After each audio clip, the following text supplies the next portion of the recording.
this property has major damp issues and the timbers are rotting and you don't want to raise your family in this property, right?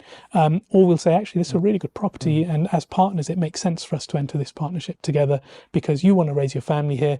We know the roof isn't going to collapse tomorrow and cause a loss for both of us. So we'll do that enhanced assessment that most banks wouldn't do. Yeah. So when a survey normally is done by the bank, as you touched on earlier, that it's really just to ensure that their money is safe in that property. That's right. If you are unable to pay and they have to repossess that property, they're able to recover their money. That's really their only concern at that point.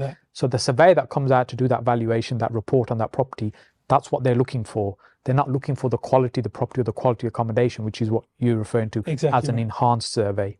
And that's something where we really look out for our customers.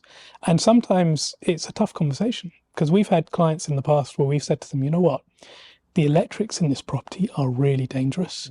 We're not comfortable taking on this property because, you know, this property could burn to the ground any minute.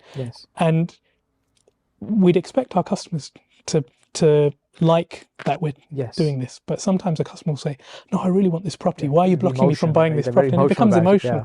And we have to be very firm in that respect because we know that buying a property is a very emotional journey. And sometimes it's easier for us to take that independent perspective and say, listen, you really don't want to raise your family in this property, right?